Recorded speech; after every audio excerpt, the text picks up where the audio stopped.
ശോഭന നല്ല ഡാൻസറാണ്, ലാലേട്ടൻ നല്ല ഡാൻസറാണ് എന്ന് വെച്ച് കഴിഞ്ഞാൽ അവരുടെ കോമ്പിനേഷനിൽ നമ്മൾ കുറേ നാളായിട്ട് കാണാത്ത ഒരു വിഷ്വലുണ്ട്. ഒന്ന്. രണ്ട്, ഇതിനകത്ത് ആ സോങ് ഒരു ഫാസ്റ്റ് നമ്പറാണ്. നമ്മുടെ സിനിമയിൽ അങ്ങനെ ഒരു ഫാസ്റ്റ് നമ്പർ സോങ് ഇല്ല. ക്രെയിനിൽ പൊക്കിയാണ് നമ്മൾ ചെന്നൈ കൊണ്ടിങ്ങനെ രാവിലെ നേരെ കൊണ്ടുവന്നും ഓടിന്റെ മുകളിൽ ഇരുത്തുന്നത്. ഇതൊക്കെ നമ്മൾ ഷൂട്ട് ചെയ്തേക്കണ എല്ലാം മാനുവൽ ചെയ്തിരിക്കുന്നതാണ്. ക്രെയിനിൽ തന്നെ ഞാൻ ക്യാമറ വെച്ചോണ്ടിരുന്ന് ഇത് ചെന്ന് സൈഡിൽ ഇടിക്കും, ഇതൊക്കെ ചെയ്യുന്നതൊക്കെ അങ്ങനെ ചെയ്തേക്കണം. പിന്നെ ഈ മോളെ പൊക്കിക്കൊണ്ട് പോണത് തന്നെ ക്രെയിനിലാണ് പൊക്കിക്കൊണ്ട് പോകണത്. ഇന്നൊക്കെയാണെങ്കിൽ നമുക്കൊരു റോപ്പ് വെച്ച് കൊണ്ടുപോകാം. 2 അടി 2.25 അടിയുള്ള പക്രു പക്രുവും 6 അടിയായിട്ടുള്ള രാജുവാണ് ഒരു കോമ്പിനേഷൻ. അതാണ് ഫ്രെയിമിങ് ഏറ്റവും വലിയ ടെൻഷൻ ഉണ്ടാക്കുന്ന കാര്യം.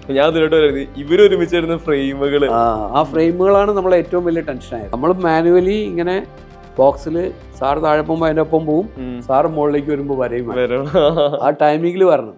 അപ്പോൾ അത് നമുക്കറിയാം വെള്ളത്തിൽ എത്രയ്ക്ക് മാത്രം ബുദ്ധിമുട്ടിയാണ് അത് ഷൂട്ട് ചെയ്തത്.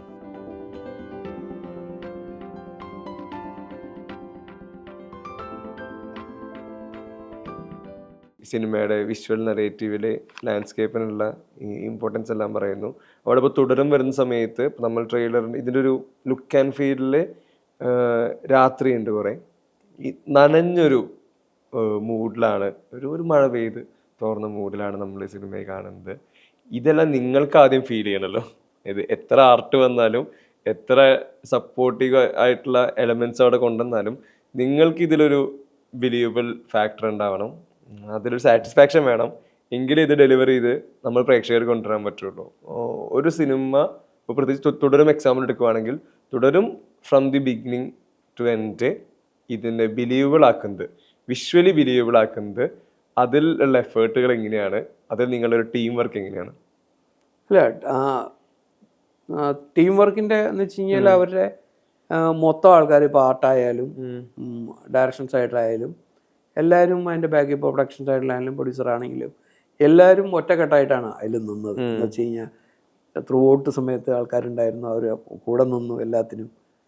പിന്നെ നമ്മളെ സംബന്ധിച്ചോളം ചലഞ്ച് എന്ന് പറഞ്ഞു കഴിഞ്ഞാൽ ഇപ്പോൾ ഡയറക്റ്റ് കൺസീവ് ചെയ്യുന്ന ഒരു സിനിമ അല്ലെങ്കിൽ അതിൻ്റെ റൈറ്റർ മനസ്സിൽ കണ്ട ഒരു സിനിമ, അതിൻ്റെ മുകളിൽ നമ്മൾ ഒരു റിസൾട്ട് കൊടുക്കുക എന്നുള്ളത് നമ്മുടെ ഒരു ബാധ്യതയാണ്. ബാധ്യതയല്ല, അതാണ് മര്യാദ അതാണ് ശരിക്കുള്ള വാക്ക്. അപ്പോൾ അങ്ങനെ ഒരു സിനിമ ചെയ്യണം. അപ്പോൾ ആ സിനിമയ്ക്ക് എന്തൊക്കെ ഘടകങ്ങൾ ആവശ്യം, എന്തൊക്കെയാണ് അത് ഉദ്ദേശിക്കുന്നത്, അദ്ദേഹത്തിന് എങ്ങനെ ഇരിക്കണം പ്രതലം, അല്ലെങ്കിൽ ഈ സ്ഥലം ഈ കണക്ഷൻ നമുക്ക് എങ്ങനെ കിട്ടണം. അപ്പോൾ ഇതൊരു കുറച്ച് പത്തനംതിട്ട അങ്ങനെയൊക്കെ പറഞ്ഞ് കുറച്ച് കാടിൻ്റെ ഒരു സ്വഭാവം ഉണ്ടാവും, ഒരു ഹിൽ ഏരിയ പോലെ ആയിരിക്കും. എന്നുവെച്ചാൽ ടെറൈൻ എല്ലാത്തിനും ഒരു അപ്പ് ആൻഡ് ഡൗൺസ് ഉണ്ടാവും. അവിടെ ആകുമ്പോൾ നമ്മളിപ്പോൾ പ്ലെയിൻ ഒരു സ്ഥലം എറണാകുളം പോലെ അല്ലല്ലോ, അതുണ്ടാവും. പിന്നെ അതിന് ഈ കഥ പറയുമ്പോൾ അതിനകത്തൊരു നനവുണ്ട്. ഈ നനവ് ആൾക്കാരുടെ ഉള്ളിലും ക്യാരക്ടേഴ്സിന്റെ ഉള്ളിലും ഉണ്ട്. ഈ കാണുന്ന പ്രേക്ഷകനും ചെറിയ നനവ് കിട്ടണം. ഇത്രയും 3 ഘടകങ്ങൾ അതിനകത്തുണ്ട്. അതിലേക്ക് എത്തിക്കാനാണ് നമ്മൾ ശ്രമിച്ചിരിക്കുന്നത്. ഇനി അതിപ്പോ 25-ാം തീയതി സിനിമ വരുമ്പോ അത് നിങ്ങൾക്ക് റിലേറ്റ് ആവണം. അതാണ് ഞാൻ പറഞ്ഞ എല്ലാത്തിൻ്റെയും അവസാനം പ്രേക്ഷകൻ തന്നെയാണല്ലോ. അവനത് എങ്ങനെ റിലേറ്റ് ആവുന്നു, അല്ലെ അതിന് നമ്മൾ ശ്രമിച്ചിരിക്കും. നമ്മുടെ ഗ്രൂപ്പ് ഫുള്ള് അതിന് വേണ്ടി ശ്രമിച്ചിട്ടുണ്ട്. അപ്പോൾ അത് എത്രത്തോളം അത് നമ്മൾ അച്ചീവ് ആയെന്നുള്ള പിന്നെയാണ് അറിയേണ്ടത്. അത് കറക്റ്റ് അന്നറിയാം. ഈ ഫിദുവർമ്മയ്ക്ക് തോന്നുന്നു കഴിഞ്ഞ ദിവസങ്ങളിൽ തുടരും സംസാരം ആവുന്നതിനൊപ്പം തന്നെ അത്ര തന്നെ സംസാരം ഏതായിരുന്നില്ല പ്രൊമോ സോങ് എന്നുള്ളത്. ജെയ്ക്സ് ബിജോയ് സംസാരിക്കുമ്പോൾ ഇതേ സീറ്റിൽ തന്നെ ഇരുന്ന് പറഞ്ഞു അത് വേൽമുരുകല്ല, പക്ഷെ എന്നാൽ വേറെ തരത്തിൽ സിനിമയെ പമ്പ് ചെയ്യുന്ന, സിനിമയിൽ ഇല്ലാത്ത, സിനിമയിൽ പുറത്ത് ഒരു പ്രൊമോ സോങ് ആണെന്ന് പറഞ്ഞു. തരുൺ പല സ്ഥലങ്ങളിൽ എക്സൈറ്റഡ് ആയി പറയുന്നു. MG ശ്രീകുമാർ ഇതിനെപ്പറ്റി പറയുന്നു, ഒരു സിനിമ ആസ്വാദകൻ, ഛായാഗ്രഹകൻ, ഇത് വിഷ്വലി ക്യാപ്ചർ ചെയ്താണെന്നുള്ള രീതിയിൽ എന്താണ് ഈ പ്രൊമോ സോങ്, അതിന് ഇപ്പൊ പറയാൻ പറ്റും എന്താണ് അതിന്റെ ഒരു മൊമെന്റ്? ഹൈ വിഷ്വലി കാണുന്നത്, ഡാൻസ് ചെയ്യുന്നത് കാണുമല്ലോ. അല്ല, കുറെ വർഷത്തിന് ശേഷമാണ് നമ്മളിങ്ങനെ ശോഭന നല്ല ഡാൻസറാണ്, ലാലേട്ടൻ നല്ല ഡാൻസറാണ് എന്ന് വെച്ച് കഴിഞ്ഞാൽ അവരുടെ കോമ്പിനേഷനിൽ നമ്മൾ കുറേ നാളായിട്ട് കാണാത്ത ഒരു വിഷ്വലുണ്ട്. ഒന്ന്. രണ്ട്, ഇതിനകത്ത് ആ സോങ് ഒരു ഫാസ്റ്റ് നമ്പറാണ്. നമ്മുടെ സിനിമയിൽ അങ്ങനെ ഒരു ഫാസ്റ്റ് നമ്പർ സോങ് ഇല്ല. അപ്പോൾ അത് സിനിമയായിട്ട് നിങ്ങളിത് കണക്ട് ചെയ്യണ്ട. പക്ഷെ ഒരു ഫെസ്റ്റിവൽ സോങ് എന്നാണല്ലോ പറയുന്നത്, അല്ലെങ്കിൽ പ്രൊമോ സോങ്. ആ പ്രൊമോയുടെ 100%, അതായത് ഇനിയിപ്പോൾ ഇനി വരുന്ന പ്രൊമോ സോങ്ങുകളിൽ ഇന്ന പോലെ ഇരിക്കണം എന്ന ആൾക്കാർക്ക് പറയുന്ന ഒരു സോങ് ആയിരിക്കും. അതാണ് നമുക്കിപ്പോൾ പറയാൻ പറ്റുള്ളൂ. റെഫറൻസ് ഇതാണ്, ഇങ്ങനെ ഇരിക്കണം എന്ന് പറയേണ്ടി വരും. അതാണ് അതിൻ്റെ കറക്റ്റ്. എന്നുവെച്ചാൽ അങ്ങനെ ചർച്ച ചെയ്യുന്ന അങ്ങനെ ഒരു മൊമെൻ്റ് അതിനകത്ത് ഉണ്ടാവും ആ പാട്ടിൽ. അപ്പോൾ അത് നമുക്ക് ഇഷ്ടപ്പെടുന്ന, അല്ലെങ്കിൽ നമ്മൾ ഇഷ്ടപ്പെടുന്ന ആർട്ടിസ്റ്റ് വഴി അത് നമ്മൾ കാണാൻ കാത്തിരിക്കണം. എന്നാണ് റിലീസ് ചെയ്യുന്നത് എനിക്കറിയില്ല. അപ്പോൾ അതുകൊണ്ട് അതിനകത്തുള്ള ഇപ്പോൾ അവരൊക്കെ പറഞ്ഞല്ലോ, ഓഡിയോ സൈഡ് അവർ പറഞ്ഞു, വിഷ്വൽ എന്താണെന്ന് അവർക്കറിയില്ല. അപ്പൊ അവര് ഓരോരുത്തർ പറയുമ്പോഴും നമുക്ക് ചലഞ്ചിങ് കൂടിക്കൊണ്ടിരിക്കും. അവര് തന്നെ പറയണ ഞാനിങ്ങനെയാണ്, ഞാൻ ഇനി 10 വർഷം പാടാൻ പോണ ഇതായിരിക്കും, ഇത് ഗാനം കളിക്കും എന്നൊക്കെ പറയുമ്പോൾ നമുക്ക് ടെൻഷനാണ്. എന്താ നിങ്ങളിങ്ങനെ പറയും? നമ്മളിതിന്റെ മുകളിലൊരു വിഷ്വൽ ചെയ്താലേ നമുക്ക് പറയാൻ പറ്റുള്ളൂ. അപ്പൊ അത് ഞാനല്ല പറയേണ്ടത്, നിങ്ങൾ കണ്ടിട്ട് പറയണം. അപ്പൊ അതാണ് എൻ്റെ കറക്റ്റ്.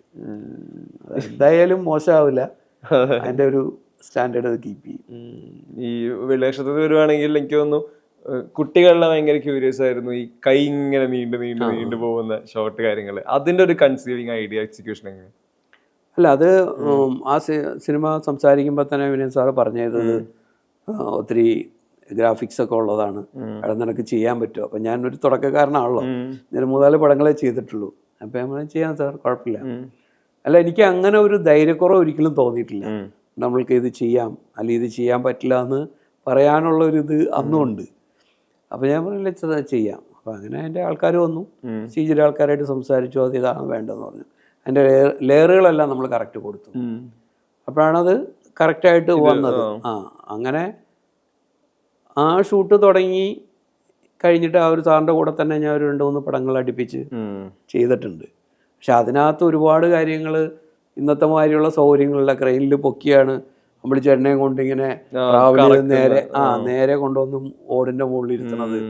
ഇതൊക്കെ നമ്മൾ ഷൂട്ട് ചെയ്തേക്കണ എല്ലാം മാനുവൽ ചെയ്തിരിക്കുന്നതാണ്. ക്രെയിനിൽ തന്നെ ഞാൻ ക്യാമറ വെച്ചോണ്ടിരുന്ന് ഇത് ചെന്ന് സൈഡിലിടിക്കും, ഇതൊക്കെ ചെയ്യുന്നതൊക്കെ അങ്ങനെ ചെയ്തേക്കണേ. പിന്നെ ഈ മോളെ പൊക്കിക്കൊണ്ട് പോണത് തന്നെ ക്രെയിനിലാണ് പൊക്കിക്കൊണ്ട് പോകണേ. ഇന്നൊക്കെയാണെങ്കിൽ നമുക്കൊരു റോപ്പ് വെച്ച് കൊണ്ടുപോകാം. അത്തരം സൗകര്യങ്ങൾ കുറഞ്ഞിരുന്ന സമയത്ത്, എക്യുപ്മെന്റ്സ് ഇല്ലാത്ത സമയത്ത് നമ്മൾ ഷൂട്ട് ചെയ്ത പടമാണ്. ഈ ഇപ്പൊ എക്യുപ്മെന്റ്സ് പറഞ്ഞപ്പോഴേ, ഇപ്പോൾ ഒരു കാലത്ത് ഫിലിം ടു ഡിജിറ്റൽ ട്രാൻസ്ഫോർമേഷൻ ഉണ്ട്, അതിനൊപ്പം തന്നെ മറ്റ് എക്യുപ്മെന്റ്സും. ഇപ്പോൾ ഒരു ഗിംബൽ ആദ്യമായിട്ട് ഇവിടെ ഇൻട്രൊഡ്യൂസ് ചെയ്യപ്പെടുന്നത്, അത് കുറച്ചുകൂടി ഈസി ആക്കുന്നത്, റിഗുകൾ പലതരത്തിൽ വരുന്നത്, ജിബ് വരുന്നത്, ഈ ഒരു എക്യുപ്മെന്റിന്റെ ട്രാൻസിഷൻ കൂടി ഉണ്ടല്ലോ. അത് ശരിക്കും എളുപ്പമാക്കുന്നതിനൊപ്പം അതിൽ നമ്മൾ അപ്ഡേറ്റഡ് ആയി ഇരിക്കുക എന്നുള്ളതുണ്ട്. ആ ഒരു പ്രോസസ്സ് ശരിക്കും എങ്ങനെയാണ്? അല്ല, ഓരോ എക്യുപ്മെന്റ്സ് പുതിയത് ഓരോ സിനിമയ്ക്ക് വേണ്ടിയാണ് പുറത്തത് ഓരോന്ന് കണ്ടുപിടിക്കുന്നത്. ഇപ്പം നമ്മുടെ ഇവിടേക്ക് വരുമ്പോൾ അതിൻ്റെ ഉപയോഗം അങ്ങനെയാണോ എന്ന് എനിക്കറിയില്ല. പക്ഷേ വരുന്ന എക്യുപ്മെൻസുകളും ക്യാമറ ആയാലും ലൈറ്റ്സ് ആയാലും നമ്മൾ വരുമ്പോഴേ ഇമ്മീഡിയറ്റ് ആയിട്ട് അപ്ഡേറ്റ് ചെയ്യാമെന്ന്. പണ്ടൊരു സാധനം, ഒരു ലെൻസ് വന്നു കഴിഞ്ഞാൽ നമ്മുടെ അവിടെ ഇന്ത്യയിലേക്ക് എത്തുമ്പോൾ കുറച്ച് ലേറ്റ് ആവുമായിരുന്നു. ഇപ്പോൾ എന്ന് വെച്ചാൽ ആ മാസം തന്നെ നമുക്കും വരും. അപ്പോൾ നമ്മൾ അത്രയും മുമ്പോട്ട് പോയി കഴിഞ്ഞു. ഇപ്പോൾ ഏത് എക്യുപ്മെൻ്റ് ആയാലും അവിടെ റിലീസ് ചെയ്യുന്ന സമയത്ത് നമുക്ക് അതിൻ്റെ അഡ്വാൻസ് കൊടുക്കാം, നമുക്കത് വരുത്താം.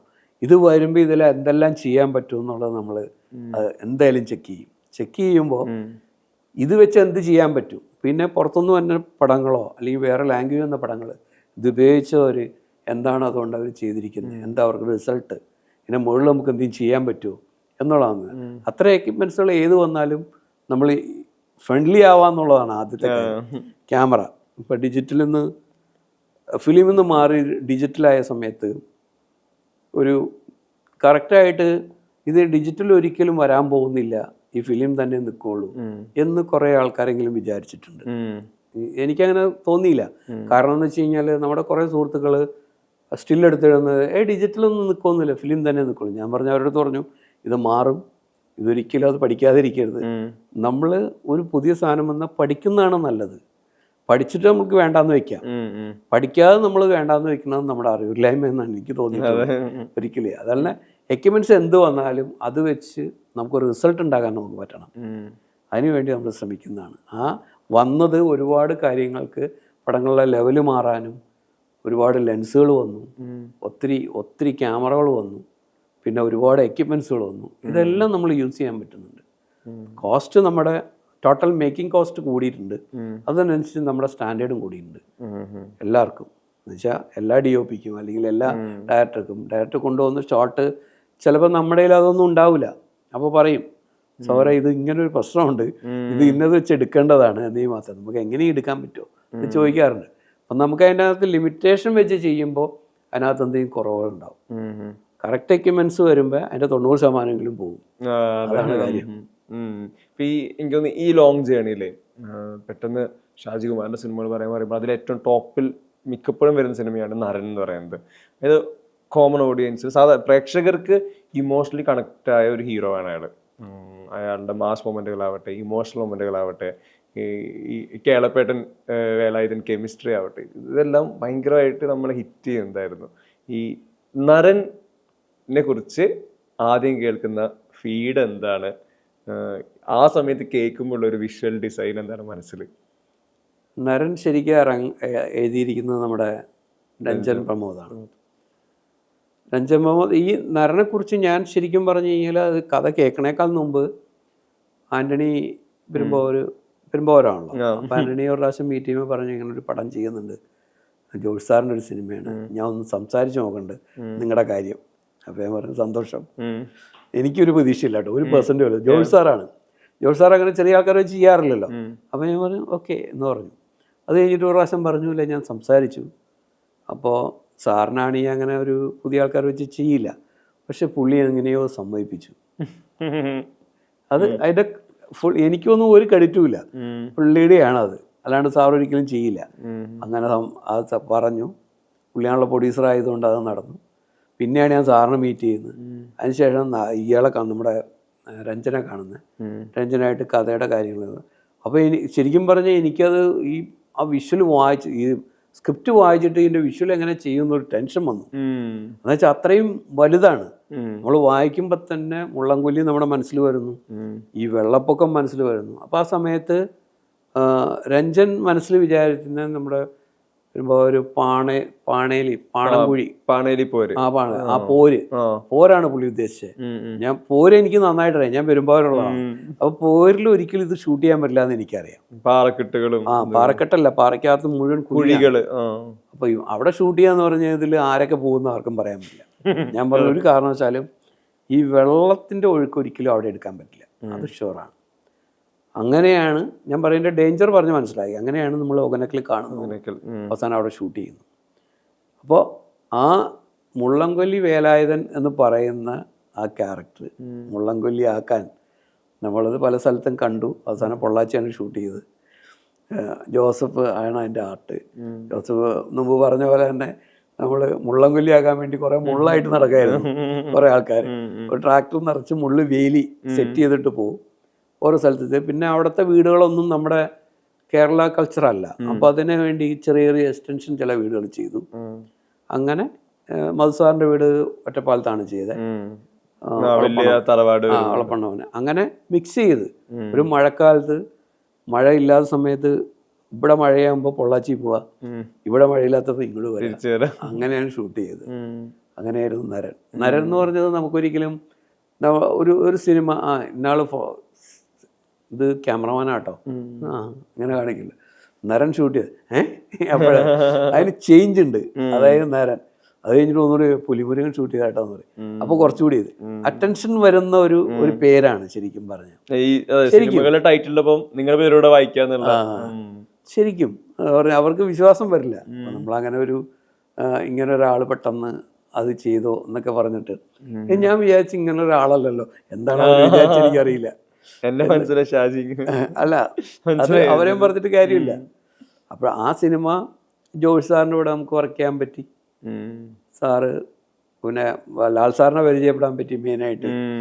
ആ സിനിമ അത് ആൾക്കാരുടെ മനസ്സിൽ ഇപ്പോഴും നരൻ എന്ന് പറഞ്ഞു കഴിഞ്ഞാൽ എന്ന് തുടങ്ങിയോ എന്നാണ് നമ്മൾ സിനിമ ഒരു ഓണത്തിന് ഇറങ്ങുന്ന സിനിമ ഇറങ്ങണതിൻ്റെ ദിവസം ഞാൻ ഇവിടെ എത്തിയിട്ടില്ല. അതായത് ഞാൻ ചെന്നൈയിലാണ്.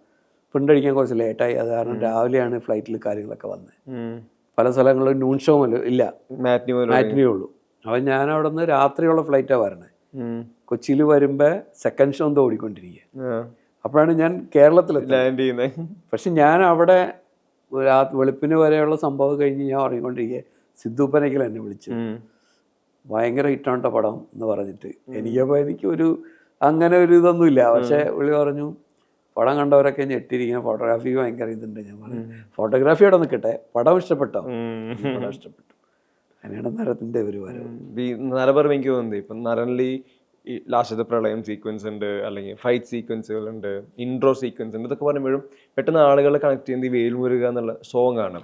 അത്രയും ക്രൗഡ്, അത്രയും പ്രോപ്പർട്ടി, അത്രയും കളറ്, അത്ര ഡാൻസ്, ഇതെല്ലാം ഈ പറഞ്ഞ ഷോർട്ട് ഡിവിഷൻ ചെയ്യുന്നതിനൊപ്പം തന്നെ ഇതെല്ലാം ഷൂട്ട് ചെയ്യണം. പല ആംഗിളുകള്, ഈ പറഞ്ഞ ഹൈ ആംഗിൾ എന്നുള്ള മൂവ്മെന്റുകള്, ഈ ഒരു പാട്ട് സീക്വൻസ് ഷൂട്ട് ചെയ്യുന്നത് പ്രത്യേകിച്ച് വേൽമുരുക, അതത്ര ഈസിയാണോ അതോ അതിൽ ഭയങ്കരമായ പണിയുണ്ടോ? അല്ല, അങ്ങനെ പണിയെന്നല്ല. അതൊരു ഞാൻ പറഞ്ഞ അതിനൊരു കൊറിയോഗ്രാഫർ ഉണ്ടാവും, ഡയറക്ടറുണ്ട്. നമ്മൾ അതിൻ്റെ ആംഗിളുകളും എത്രത്തോളം ഇതിന് വലിപ്പം ഉണ്ടാക്കാമെന്നാണ് ഞാൻ ആ സമയത്ത് ചിന്തിക്കുന്നത്. മൂവ്മെൻറ്റ്സ് കാണിച്ചു കൊടുക്കുന്ന ഒരാളുണ്ട്, ഇത് ഡയറക്റ്റ് ചെയ്യാൻ ഒരു ഡയറക്ടറുണ്ട്, ഇത് ചെയ്യാനായിട്ടൊരു ആക്ടർ നമ്മുടെ കയ്യിലുണ്ട്, എന്തും ചെയ്യാൻ വേണ്ടിയിട്ട്. അപ്പോൾ അതിലെ ഒരു ഘടകമാണ് നമ്മൾ. ആ ഘടകത്തിൽ നമ്മൾ ചെയ്യേണ്ടതാണ് അതിന് വലിപ്പം ഉണ്ടാക്കുക, പിന്നെ അതിന് പറ്റിയ ഫ്രെയിമുകൾ വയ്ക്കുക, നമ്മുടെ മനസ്സിനകത്ത് നിൽക്കുന്നതായിട്ടുള്ള മൂവ്മെൻറ്റ്സ് ഉണ്ടാക്കുക. ഇതെല്ലാം നമ്മൾ ചെയ്യേണ്ട കാര്യങ്ങൾ. പക്ഷെ ഇതെല്ലാം കൂടി വരുമ്പോൾ അതിൻ്റെ റിസൾട്ട് എന്ന് പറയുന്നത് നിങ്ങൾ പറഞ്ഞ കാര്യത്തിലേക്ക്. അതെ അതെ, അതിലെനിക്ക് തോന്നാ ഭയങ്കര ഐക്കോണിക് ഒരു വിഷ്വൽ ഉണ്ടല്ലോ. ഇപ്പോൾ വേൽമുരുക പറഞ്ഞ് ഈ ലാലേട്ടൻ ഇങ്ങനെ തിരിയുമ്പോൾ ഒരു ഹൈ ആംഗിളിൽ പുള്ളി ഈ ശൂലവും പിടിച്ചിട്ട് നിൽക്കുന്നത് ഭയങ്കര ക്യാച്ചി വിഷ്വലാണ് എല്ലാ സമയത്തും. ഈ അതുപോലെ തന്നെ എനിക്ക് തോന്നുന്നു ഈ പ്രളയം സീക്വൻസ്, അത് സിനിമ അത്ര നേരം കൊണ്ടുവന്ന് വേലായുധനെ കൊണ്ട് എന്തും പറ്റും എന്നുള്ളൊരു തോന്നലിൽ നിന്ന് അവിടെ നിന്നാണ് ഈ തട്ടിപ്പിടിക്കാൻ വേണ്ടി ഇയാൾ വെള്ളത്തിൽ ഇറങ്ങുന്നത്. കാല് വയ്യ, നമ്മൾ ടെൻസ്ഡാണ്, ഇതെങ്ങനെ ചെയ്യും, ഇയാൾ എന്ത് കാണിക്കും എന്നുള്ളത്. അവിടെ ഇത്രയും ഇതെല്ലാം നമ്മൾ കണ്ടു, നമ്മൾ ഹാപ്പി ആവും സിനിമ കണ്ടു കഴിയുമ്പോൾ. പക്ഷെ അത്ര തന്നെ ഇതിനെ കൺവിൻസ് ചെയ്യാൻ വേണ്ടി വെള്ളത്തിലെ പോർഷൻസ് ഷൂട്ട് ചെയ്യുന്നത് ടെക്നിക്കലി ഇന്നത്തെ അത്രയും അപ്ഡേറ്റഡ് അല്ല, അപ്ഗ്രേഡഡ് അല്ല. ആ സമയത്ത് ഇങ്ങനെ ഒരു സീക്വൻസ് സെറ്റ് ചെയ്യുന്നത്, അത് ഷൂട്ട് ചെയ്യുന്നത് അതെങ്ങനെയാണ്? അല്ല, അത് ഈ പാട്ടെടുത്ത പോലെ അല്ല. അതിനകത്ത് അല്ലല്ല, ഞാൻ പറഞ്ഞ അത്ര ഈസി അല്ല. 100% റിസ്ക് ഉണ്ടായിരുന്നു അതിനകത്ത്. പിന്നെ എന്ന് വെച്ച് കഴിഞ്ഞാൽ നമ്മളൊരു സാധാ അന്ന് ഇത്തരം കേബിളോ കാര്യങ്ങളോ വൈഫൈയോ കാര്യങ്ങളോ ഒന്നുമല്ല ക്യാമറ വർക്ക് ചെയ്യുന്നത്. ഇന്നിപ്പോൾ നമുക്ക് കേബിളില്ലാതെ നമുക്ക് ക്യാമറ വെള്ളത്തിൽ ഇറക്കാം, അതിനുള്ള സൗകര്യമുണ്ട്. അങ്ങനെയുള്ളൊരു ഗ്ലാസ് ബോക്സിനകത്ത് ക്യാമറ വെള്ളത്തിൽ നമ്മൾ പ്രസ് ചെയ്ത് ഇറക്കി അങ്ങനെയാണ് അണ്ടർ വാട്ടർ ഷൂട്ട് ചെയ്യുന്നത്. അതുപോലെ തന്നെ അവിടുത്തെ ഒഴുക്കെന്ന് പറയാൻ നമുക്ക് ചിന്തിക്കാൻ പറ്റാത്തത്ര ഒഴുക്കാണ്. ആ ഒഴുക്കിലാണ് ഷൂട്ട് ചെയ്തേക്കുന്നത്.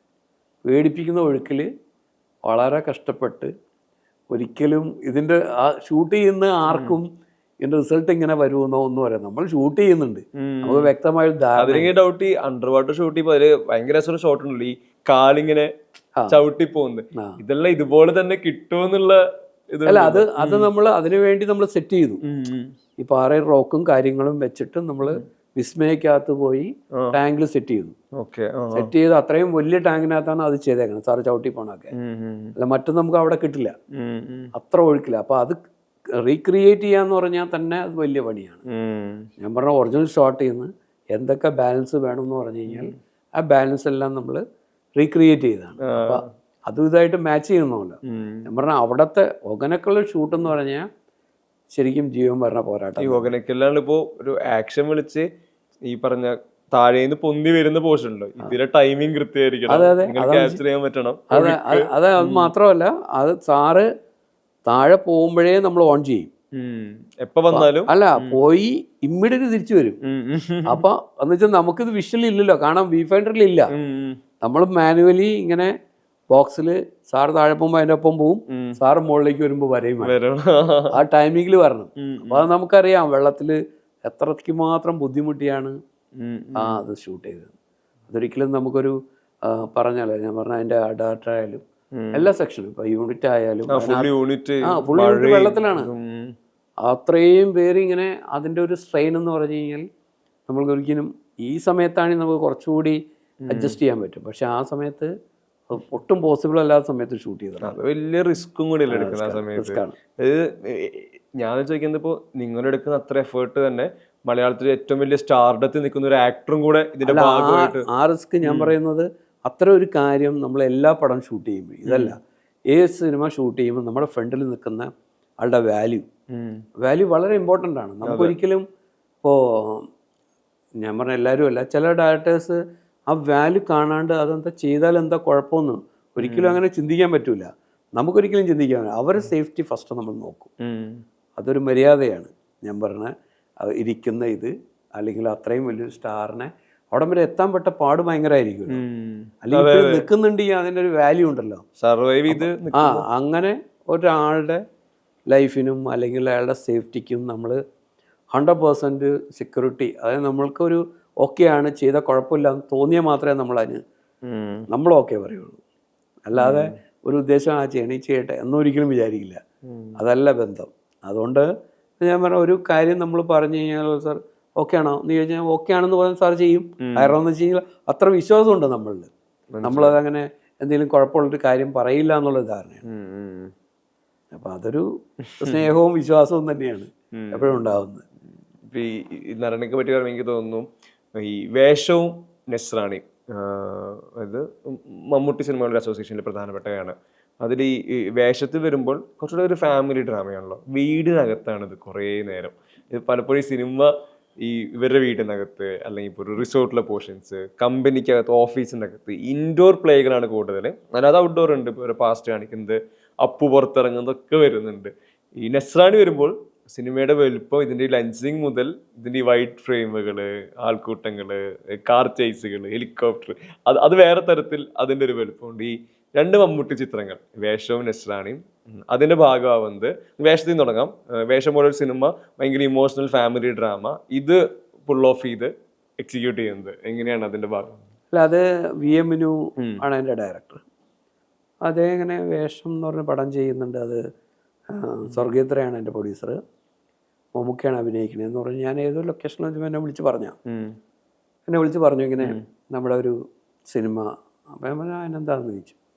അങ്ങനെ വേഷത്തിന് ചെല്ലുമ്പോൾ അത് എഴുതുന്നത് TRS ആക്കാണ്. പിന്നെ അതുവരെ മമ്മൂക്ക പടങ്ങളൊന്നും TRS ആക്കി എഴുതിയിട്ടില്ല. പുള്ളിയപ്പോൾ മമ്മൂക്ക ആദ്യം തന്നെ പറഞ്ഞു അതെനിക്ക് കഥ ഫുള്ളായിട്ട് കേൾക്കണം, വാരണാസം വായിച്ച് കേൾപ്പിക്കണമെന്ന് പറഞ്ഞു. അപ്പോൾ മമ്മൂക്ക വന്ന് ജോയിൻ ചെയ്തതിൻ്റെ അന്ന് നമ്മൾ രാവിലെ ഷൂട്ട് ചെയ്തുകൊണ്ടിരിക്കുമ്പോൾ അല്ല ഞാൻ പറഞ്ഞാണല്ലോ ഒന്ന് വായിച്ചിട്ടാണല്ലോ ഷൂട്ട് ചെയ്യാൻ പറ്റുള്ളൂ എന്ന് പറഞ്ഞിട്ടുണ്ടല്ലോ. അല്ല ഓക്കെ. അപ്പം നിർത്തി നമ്മൾ വായിച്ചു തുടങ്ങി. ഒരു 10-20 സീനേ വായിച്ചോളൂ. വായിച്ചപ്പോൾ പറഞ്ഞു ഓക്കെ ഇനി വായിക്കണ്ട എന്ന് പറഞ്ഞിട്ടാണ് ആ ഷൂട്ടിംഗ് തുടങ്ങുന്നത്. അവിടെ നിന്നേ പോലെ KRSൻ്റെ വീട്ടിലായിരുന്നു. അങ്ങനെ അത് വളരെ ഇതായിട്ട് അച്ഛനും മകനായിട്ടുള്ള ഒരിതും അനിയനായിട്ടുള്ള റിലേഷൻഷിപ്പും അങ്ങനെ പോകുന്നൊരു സിനിമയാണല്ലോ, ഫാമിലി ഡ്രാമയാണ്. അപ്പോൾ അത് പിന്നെ ബിനുവിൻ്റെ കൂടെ വർക്ക് ചെയ്യാൻ നമുക്ക് ഏറ്റവും വലിയ സന്തോഷം എന്ന് പറഞ്ഞു കഴിഞ്ഞാൽ ബിനു ഒരു ഡയറക്ടർ എന്നുള്ള കൂടുതൽ പുള്ളി എല്ലാത്തിനും ഹ്യൂമർ ഇതിൽ കാണുന്ന ഒരാളാണ്. അപ്പം നമുക്ക് ഷൂട്ട് ചെയ്യണ ടൈം പോണത് നമുക്കൊരു ബോറടിയോ കാര്യങ്ങളോ ഒന്നും ഉണ്ടാവില്ല.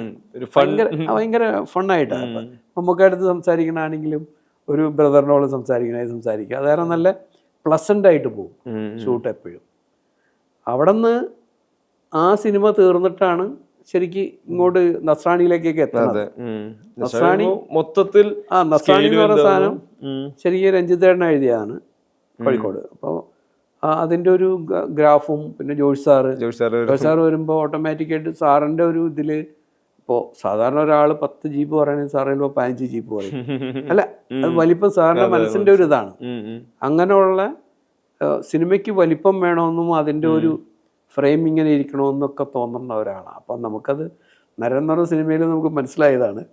അത് കഴിഞ്ഞ് നമ്മൾ നസ്രാണിയിലേക്ക് വരുമ്പോൾ അതിൽ ഹെലികോപ്റ്ററും മറ്റത് മറിച്ചത് അങ്ങനെയൊക്കെയുള്ള സീക്വൻസ് ആണല്ലോ. അപ്പം അതിന് എത്രത്തോളം ഇമ്പാക്റ്റ് ഉണ്ടാക്കാൻ പറ്റുമോ അങ്ങനെ സാധനം നമ്മൾ ആവശ്യപ്പെടും, അല്ലെങ്കിൽ സാറ് പറയും.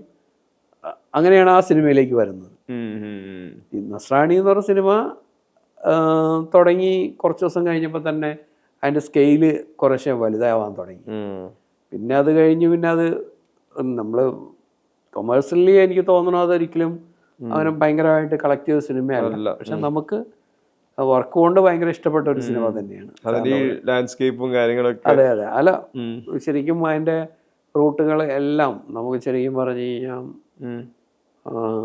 വാഗമണ്ണും ഇതൊക്കെ ഭയങ്കരമായിട്ട് ഗുണം ചെയ്ത ഏരിയയിലെ ഹെലികോപ്റ്ററും കാര്യങ്ങളും.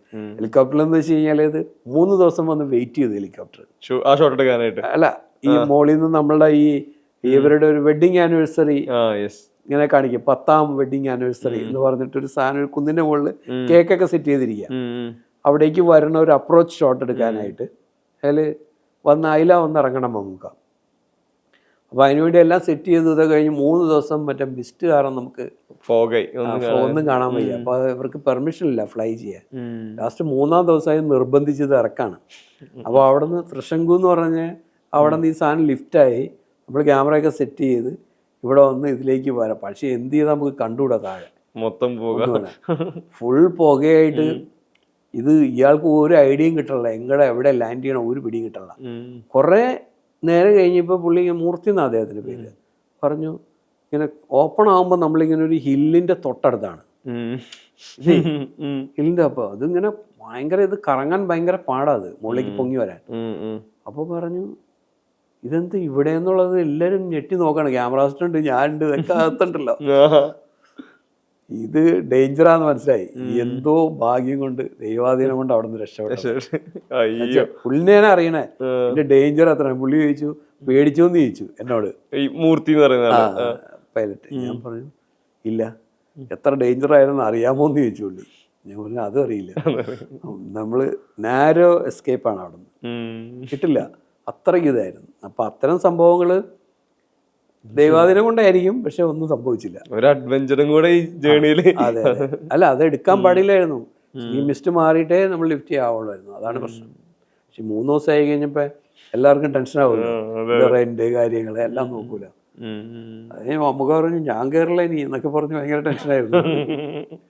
ഈ ഇത്തരം സിനിമകളൊക്കെ പറയുമ്പോഴേ എനിക്ക് തോന്നുന്നു സത്യം വരുന്ന സമയത്ത് അതിൻ്റെ ഈ ഫാസ്റ്റ് കട്ടുകൾ കാര്യങ്ങളൊക്കെ പറയുമ്പോഴും ആ സിനിമ ഇവിടെ ഉണ്ടാക്കുന്ന ഒരു ഇമ്പാക്റ്റ് ഉണ്ടല്ലോ. ഇതൊരു കമേഴ്ഷ്യൽ സിനിമ ഇങ്ങനെ ഒരുക്കാം, അതിൽ റിവെഞ്ച് ഉണ്ട്. റിവെഞ്ചിൻ്റെ ഈ മോഡസ് ഓപ്പറാൻഡി വേറെ തരത്തിലാണ് ഇയാളെ പിടിച്ചിരുന്നത്, കാര്യങ്ങളൊക്കെ വരുന്നു. ഈ സത്യത്തിന് ഈ വൈഡ് ഫ്രെയിമുകൾ അത് പിന്നീടും ഡിസ്കഷനിലായിട്ടുണ്ട്. ഈ ഇച്ചിരി അധികം വൈഡായിരുന്നോ, ഈ എന്തുകൊണ്ട് അങ്ങനത്തെ ഫ്രെയിമുകൾ യൂസ് ചെയ്യുന്നു, എന്തുകൊണ്ട് അങ്ങനത്തെ ലെൻസിങ്ങിലോട്ട് ഓപ്ഷൻ എടുക്കുന്നു, എന്താണ് സത്യത്തിന് പുറകിലെ ഒരു കഥ? അല്ല, സത്യം ഇതുപോലെ തന്നെ ഒരു സ്ട്രൈക്ക് സമയത്ത് ഷൂട്ട് ചെയ്യുന്ന പടം. അതായത് 2 ഗ്രൂപ്പായിട്ട് തിരിഞ്ഞിട്ട്, ഇപ്പോൾ പ്രൊഡ്യൂസർ അസോസിയേഷനും അല്ലെങ്കിൽ ആർട്ടിസ്റ്റ് അമ്മയും ഇതായിട്ടുള്ള. അപ്പോൾ രാജുവിന് കുറേ ആൾക്കാർക്ക് വിലക്കുണ്ട് ഇപ്പുറത്ത് അഭിനയിക്കുന്നു. അതെ, അപ്പോൾ അഭിനയേണ്ട സിനിമ ആയിരുന്നു ഇപ്പുറത്ത്. അപ്പുറത്ത് മറ്റേ നാട്ടുരാജാവ് നടക്കുന്നത്. ആ സിനിമയിലപ്പോൾ രാജു അതുവരെ എൻ്റെ അറിവിൽ അങ്ങനെ വലിയ പടങ്ങളൊന്നും ഫൈറ്റൊന്നും കാര്യമായിട്ട് ചെയ്തിട്ടില്ല. ആ സിനിമയിലാണ് അത്തരം ഫൈറ്റുകൾ. പിന്നെ കനൽക്കണ്ണൻ എന്ന് പറഞ്ഞു കഴിഞ്ഞാൽ എക്യുപ്മെൻസുകളെ കുറിച്ച് നല്ല ധാരണയുള്ളൊരു ഫൈറ്റ് മാസ്റ്ററാണ് അദ്ദേഹം. ആ ടൈമിൽ ഒരു ഒരു ഇതുണ്ടായിരുന്നു, വൈഡ് ലെൻസ് 10mm എന്ന് പറഞ്ഞ ലെൻസ് ഷൂട്ട് ചെയ്ത് കഴിഞ്ഞാൽ അതിനൊരു വലിപ്പം വരുമായിരുന്നു. അത് ഏറ്റവും ഭയങ്കരമായിട്ട് ആ ഒരു സമയത്ത് ഭയങ്കരമായിട്ട് ആൾക്കാർ യൂസ് ചെയ്തു, തമിഴിലൊക്കെ കുറേ സിനിമകളിൽ. അപ്പം അതങ്ങനെ ഒരു സമയത്ത് വന്നൊരു ഇതാണ്. ഒരു എന്താ പറയണ, അങ്ങനെ അത് ഇല്ലെങ്കിൽ എന്തോ ഫൈറ്റ് ഇല്ല എന്നുള്ള സംഭവം അങ്ങനെ വന്നപ്പോൾ സംഭവിച്ചതാണ് അതൊക്കെ ആ സിനിമയിൽ. അപ്പം അതിനൊരു ഡിഫറെൻ്റ് ആയിട്ട് അതാ നമ്മള് ആ കാലഘട്ടങ്ങളിലെ മറ്റു സിനിമകൾ നോക്കുമ്പോൾ അതിലൊന്നും ഇല്ലാത്ത ഇതിൽ വരുന്നു. പിന്നെ അതിൻ്റെ കട്ടുകൾ നല്ലതാണ്. പുള്ളി എന്ന് വെച്ച് കഴിഞ്ഞാൽ മുതൽവൻ എന്ന് പറഞ്ഞ സിനിമ അല്ലെങ്കിൽ അങ്ങനെ ശങ്കറിൻ്റെ ഒക്കെ പടം ചെയ്ത് ഭയങ്കരമായിട്ട് മാർക്കറ്റിൽ നിൽക്കുന്ന സമയത്ത് കനൽക്കണ്ണൻ വന്ന് ചെയ്ത സിനിമയാണ്. അപ്പോൾ കനൽക്കണ്ണൻ അയാളുടെ ഒരു വാല്യൂ ഉണ്ടായി. അയാൾ നല്ലൊരു ഫൈറ്റ് മാസ്റ്ററാണ് അദ്ദേഹം. അദ്ദേഹം വന്ന് ചെയ്യുമ്പോൾ ആ സിനിമയ്ക്ക് ഡിഫറെൻ്റ് ഒരു ഫീൽ ഉണ്ടാക്കി. ഫൈറ്റിനാണ് ഇമ്പോർട്ടൻസ് വരുന്നത്. ആ ഫൈറ്റുകളെല്ലാം ഒരു റെയിനിലൊരു ഫൈറ്റ് ഉണ്ട്, അതുപോലെ തന്നെ അങ്ങനെ ഓരോ ഫൈറ്റിനും ഒരു ഷിപ്പിൻ്റെ അവിടെ ഒരു ഫൈറ്റ് ഉണ്ട്. അപ്പോൾ അതൊക്കെ എല്ലാം വളരെ ഡിഫറെൻ്റ് ആയിട്ട് ചെയ്ത. അതാ ഒരു സമയത്ത് ഭയങ്കരമായിട്ട് സ്കില്ലായിട്ട് നിൽക്കുന്ന അല്ലെങ്കിൽ ഒരു ഡയറക്ടറോ അല്ലെങ്കിൽ ഒരു ഫൈറ്റ് മാസ്റ്ററോ അല്ലെങ്കിൽ അവർ ആ സമയത്ത് അവരുടെ ഔട്ട്, ഇപ്പോൾ ഒരു മ്യൂസിക് ഡയറക്ടർ ഔട്ട് മാക്സിമം നല്ലതായിട്ട് വരുമല്ലോ, അത്തരം വരുന്ന ഒരു പീരീഡാണ് അത്. പിന്നെ എന്തുകൊണ്ടോ എനിക്ക് കുറച്ചുകൂടി അറിയാം അല്ലെങ്കിൽ എനിക്ക് എന്നിൽ ആണ് എല്ലാം നിൽക്കുന്നതെന്നൊരു തോന്നൽ വരുമ്പോൾ ഇതെല്ലാം കൈവിട്ടു പോകും. അതാണ് സംഭവിക്കുന്നത്. അല്ലാതെ ടാലൻ്റ് എന്നും ടാലൻ്റ് തന്നെ, പക്ഷേ അവരുടെ ഒരു ആറ്റിറ്റ്യൂഡ് മാറുന്നതാണ് സിനിമയിൽ പ്രശ്നങ്ങൾ ഉണ്ടാവുന്നത് എനിക്ക് തോന്നുന്നു. ഇപ്പോൾ ഈ സത്യം പറഞ്ഞ പോലെ എനിക്ക് തോന്നുന്നു ഈ അത്ഭുത ദ്വീപ് ബിലീവബിൾ ആക്കാന്ന് പറയുന്നത് ഒരിക്കലും അത്ര ഈസി ആയിട്ടുള്ള കാര്യമല്ല. നമ്മൾ ഈ മുത്തശ്ശി കഥകളിൽ ഫെയറി ടെയിൽസിലൊക്കെ കേൾക്കുന്ന പോലത്തെ ഒരു നാട്, അവിടെ കുറേ മനുഷ്യന്മാരെ അവരിലേക്ക് എത്തുന്ന അല്ലാത്ത ഔട്ട്സൈഡേഴ്സ്. ഇതിലൊരു രസമുള്ള ജേണി ഉണ്ട്. ഇവരെ ടെൻഷൻ കൃത്യമായിട്ട് ഡെലിവർ ആവണം. ആ നാടിൻ്റെതായിട്ടുള്ള മിസ്റ്ററി നമ്മുടെ ക്യൂരിയോസിറ്റിയായി മാറും വേണം. അത്ഭുത ദ്വീപിൻ്റെ ഒരു ഇനീഷ്യൽ കഥ കേൾക്കുന്നു, അതിന് ഉറപ്പായിട്ടും വായിക്കുന്നു, വിഷ്വലി ഇതെല്ലാം സെറ്റ് ചെയ്യുന്നു, ശേഷം ലൊക്കേഷനിൽ പോയി ഇതെല്ലാം ക്യാപ്ചർ ചെയ്യുന്നത്, ഷോട്ട് ബൈ ഷോട്ട് ഇതിനെ ഒരുക്കുന്നത് എങ്ങനെയാണ്? അല്ല, അതിനകത്ത് ആദ്യം പറയേണ്ട ഒരാൾ വിനയൻ സാറാണ്. വിനയൻ സാർ ഇങ്ങനെ ഒരു ഐഡിയ കൊണ്ടുവരുന്നു. അത് കഴിഞ്ഞിട്ട് ഇതിനകത്ത് ഒരു ക്യാരക്ടർ, അത് അമ്പിളിച്ചേട്ടനെ ഈ സിനിമ ശ്രദ്ധിക്കാൻ വേണ്ടി, ഇപ്പം ഞാൻ പറയുന്നത് നമുക്ക് ഇപ്പോൾ ആണെങ്കിൽ ചെയ്യാം, എല്ലാം അവരെ വെച്ച് നമ്മുടെ ആർട്ടിസ്റ്റ് ഇല്ലാതെ തന്നെ ചെയ്യാം. നമുക്ക് മാർക്കറ്റ് ഉണ്ട്, വേൾഡ് വൈഡായിട്ട് നമുക്കിത് എത്തിക്കാൻ പറ്റും. പക്ഷെ അന്നത്തെ കാലത്ത് മലയാളത്തിൽ ഇങ്ങനൊരു സിനിമ ആർട്ടിസ്റ്റ് വാല്യൂ ഇല്ലാതെ ഒന്നും കച്ചവടം നടക്കില്ല, ഒരു ഇതും നടക്കില്ല. ആ സമയത്ത് ഇങ്ങനൊരു സിനിമ ആലോചിക്കാനും 460-470 ആൾക്കാരെ സംഘടിപ്പിക്കാൻ ഇവരെ അസോസിയേഷൻ ഉണ്ട്. ഇവർ വന്നാൽ അവരെ മെയിൻറ്റെയിൻ ചെയ്യാൻ ഭയങ്കര പാട്. അവർക്ക് അവരെ ബാക്കി കാര്യങ്ങൾ എല്ലാ ദിവസവും കംപ്ലൈൻ്റ് ഉള്ളവരാണ്, എന്തെങ്കിലുമൊക്കെ ആക്സിഡൻറ്റ് പറ്റും. ഇങ്ങനെയൊക്കെ ഉള്ള ആൾക്കാരെ വെച്ച് വെളുപ്പിന് 4:30 കൊണ്ടുവന്ന് മേക്കപ്പ് ചെയ്ത് കോസ്റ്റ്യൂം ഇട്ട് അതിലുള്ള ഈച്ച് ആൻഡ് എവരി പേഴ്സണാണ്. അതായത് കോസ്റ്റ്യൂം സതീഷായിരുന്നു, ആർട്ടായിട്ട് മുത്തുരാജ്, മേക്കപ്പ് മറ്റേ പട്ടണം, ഇങ്ങനെ എന്ന് വേണ്ട എല്ലാ സെക്ഷനും ഭയങ്കരമായിട്ട് അതിനകത്ത് സ്ട്രെയിൻ എടുത്തിട്ടുണ്ട്. ഇന്നാണ് ആ സിനിമ ചെയ്യുന്നുണ്ടെങ്കിൽ ഇതേപോലെയല്ല, ഇത് വേൾഡ് മുഴുവൻ കണ്ടേനെ ദിവസം കൊണ്ട്. അങ്ങനെ ഒരു മാർക്കറ്റ് ചെയ്യാൻ പറ്റിയേനെ.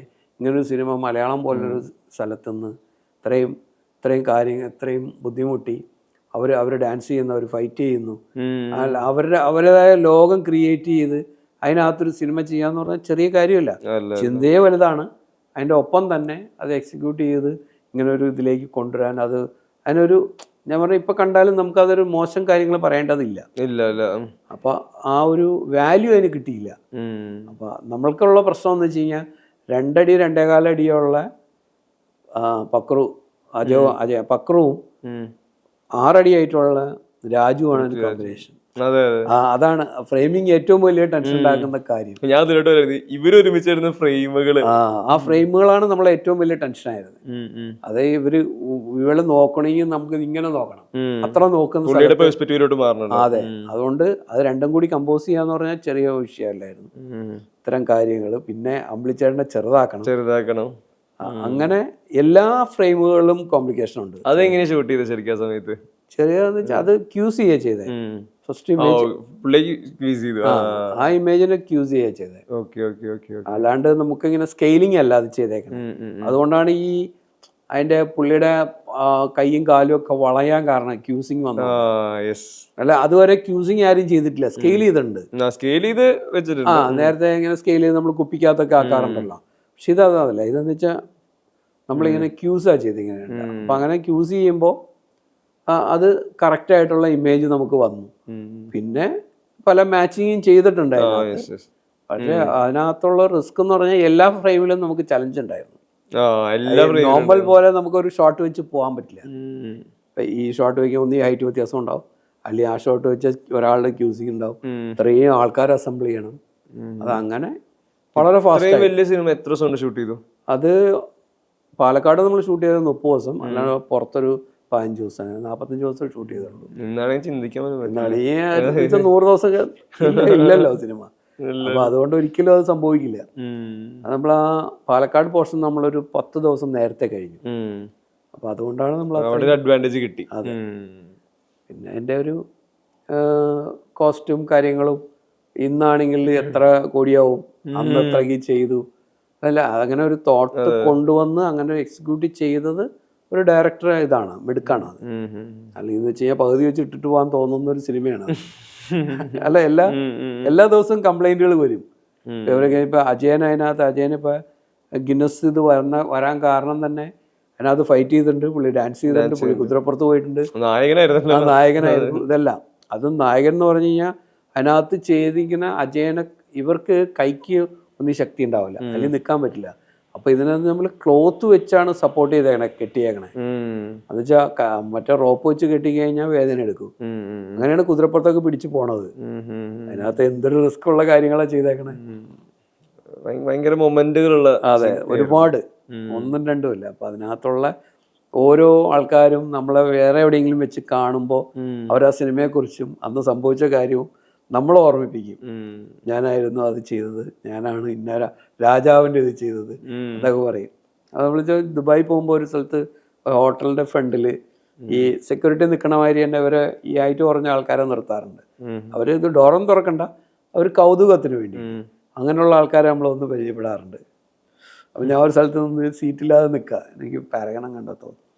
അപ്പോൾ അവിടെ നിന്ന് സ്ഥലം സീറ്റ് ഞാൻ റെഡിയാക്കി തരാമെന്ന് പുള്ളി ഉടനെ പോയി അകത്ത് പറഞ്ഞിട്ട്. അപ്പോൾ അങ്ങനെയൊക്കെയുള്ള കാര്യങ്ങളുണ്ട്. അവരുടെ സ്നേഹം ഇത് തന്നെയാണല്ലോ. ഈ ഇപ്പൊ ഇതൊക്കെ പറയുമ്പോഴേ എനിക്ക് തോന്നുന്നു ഷാജികുമാർ എന്ന ഛായാഗ്രഹകന് ഈ സിനിമയുടെ വിഷ്വലിലൊരു രസം തോന്നുന്നത് എവിടെയാണെന്ന് അറിഞ്ഞാൽ കൊള്ളാമെന്നുണ്ട്. ഇതൊരു ഒരു പാത്തായി കാണുന്നത്, ഇതിലൂടെ എൻ്റെ കരിയർ ബിൽഡ് ചെയ്യണം, ഈ സിനിമ വിഷ്വൽ എവിടെയാ ഇതിലൊരു ഇഷ്ടം തോന്നുന്നത്? ശരിക്കും ഇതിലെന്താ രസം?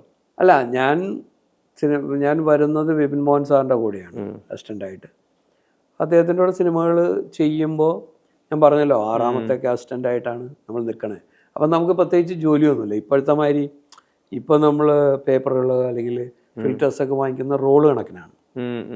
എന്നുവെച്ചാൽ ഒരു ലിമിറ്റേഷൻ ഇല്ല അപ്പം എല്ലാത്തിനും.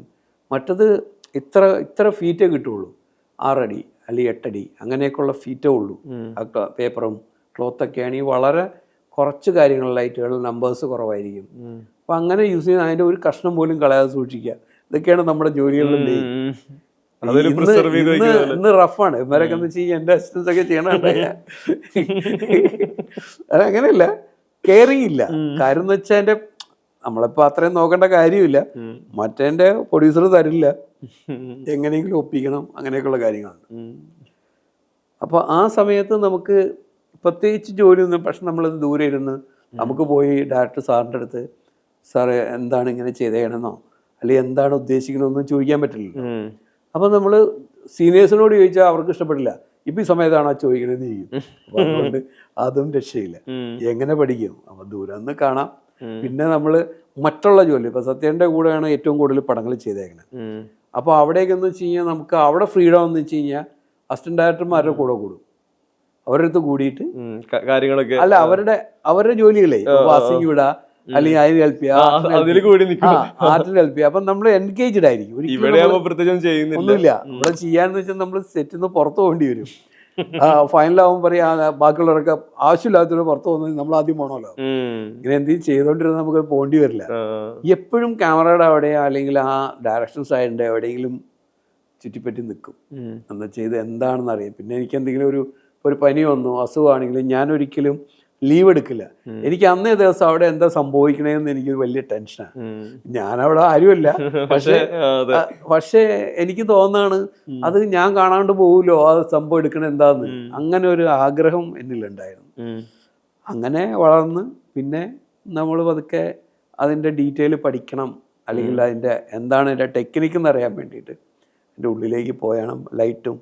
ലൈറ്റിംഗ് ആണ് മെയിനെന്നും അതിൻ്റെ ബാക്കി കാര്യങ്ങളും ഇതെല്ലാം ഞാൻ പഠിക്കുന്നത്. അതെൻ്റെ ഒരു ആ സമയത്തുള്ള നമ്മുടെ ഒരു ആഗ്രഹമാണ് അവിടേക്ക് കൊണ്ടെത്തിച്ചത്. അങ്ങനെയാണ് ഞാൻ ആ സെക്ഷൻ സാറിൻ്റെ അടുത്ത് നിന്ന് ആദ്യം ഇങ്ങനെ പുറത്തേക്ക് വരുന്നത് ക്യാമറമാനായിട്ട്.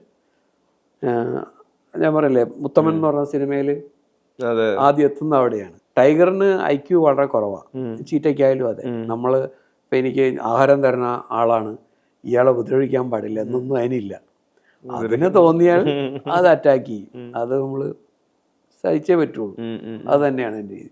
അപ്പോൾ അതുകൊണ്ട് അത് ഷൂട്ട് ചെയ്ത് വരുന്നവരെ നമ്മൾ എങ്ങനെയാണ് ഇനി ഇത് പുലിമുര എന്ന സിനിമ ഉണ്ടാവുമോ, നമ്മുടെ പടം ആദ്യം കാണിക്കുമോ ഒന്നൊന്നും അറിയില്ല.